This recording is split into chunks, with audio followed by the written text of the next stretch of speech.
नमस्कार दोस्तों, स्वागत है आपका हमारे चैनल हक है हमारा में। 25 जनवरी के आंदोलन में जो हिंसा हुई, उस हिंसा में कुछ कोचिंग संस्थाओं के टीचर्स का नाम आ रहा है और उन टीचर में सबसे आगे नाम खान सर का आ रहा है और खान सर के खिलाफ लगभग 10 एफआईआर से भी ज्यादा दर्ज की गई है। और उसके बाद कुछ पॉलिटिकल पार्टी और कुछ छात्रों के द्वारा 28 तारीख को यानी 28 जनवरी को बिहार बंद का ऐलान किया गया है। लेकिन इस बिहार बंद पे खान सर ने एक वीडियो जारी किया है जिसमें छात्रों से अपील की गई है कि छात्र उसमें शामिल ना हो। देखिए 28 जनवरी को किसी भी तरह के किसी भी प्रोटेस्ट में आप हिस्सा न लें, ये आपके लिए गलत साबित हो जाएगा। 25 जनवरी की हिंसा के बाद कुछ छात्रों को पीटा भी गया था और कुछ के खिलाफ एफआईआर भी की गई है और ये पूरा आंदोलन बताया जा रहा है कि ये कोचिंग संस्थान के द्वारा किया गया था और सारा ब्लेम उन टीचर्स के ऊपर डाला जा रहा है जो कि उन कोचिंग संस्थाओं में पढ़ाते हैं। और बोला जा रहा है कि ट्विटर के द्वारा छात्रों को भड़काया गया और उनसे कहा गया कि आप इस तरह से रोड पे आइए। लेकिन इस बात पे छात्रों ने कहा है कि हमें किसी ने नहीं भड़काया है, हमारा हक है और हम हक के लिए सड़कों पे गए हैं।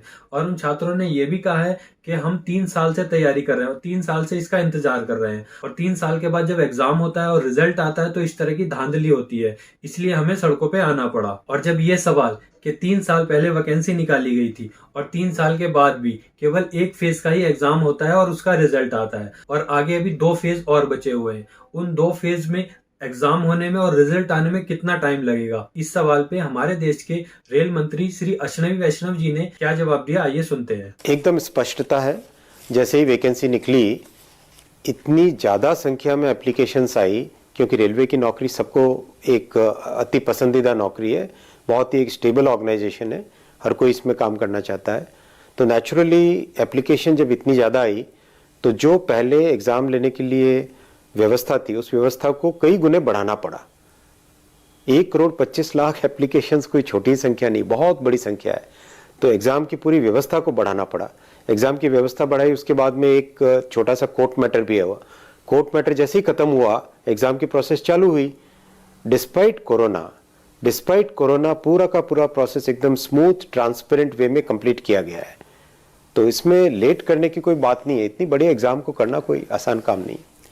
अश्विनी जी, आपकी बात सही है कि बहुत बड़ा एग्जाम था। 1,25,00,000 लोगों के लिए इम्तिहान ऑर्गेनाइज करना कोई आसान काम नहीं है, वक्त लगता है। जी हाँ दोस्तों, 1,25,00,000 छात्रों के लिए एग्जाम कराने में और उस एग्जाम की व्यवस्था करने में समय तो लगता है, ये हमारे रेल मंत्री ने कहा है और उनकी हाँ में हाँ मिलाते हुए पत्रकार भी यही बोल रहे हैं कि बहुत बड़े बड़े इंतजाम करने पड़ते हैं और उसमें समय लगता है और ये कोई आसान काम नहीं है। लेकिन एक सवाल ये भी होता है कि जब चुनाव आता है तो सारे इंतजाम 15 से 30 दिन के अंदर किए जाते हैं और 15 से 30 दिन के अंदर ही सारे चुनाव पूरे कर दिए जाते हैं और 3 से 4 दिन के बाद ही उनका रिजल्ट भी आ जाता है और मुख्यमंत्री पद की शपथ भी दिलाई जाती है। हाल ही में आपने देखा भी होगा कि 5 राज्यों में चुनाव आने वाले हैं और उस चुनाव की तारीखों की घोषणा भी हो चुकी है। उस घोषणा में 10 फरवरी से चुनाव स्टार्ट हो रहे हैं और 10 मार्च को उसका रिजल्ट घोषित किया जाएगा।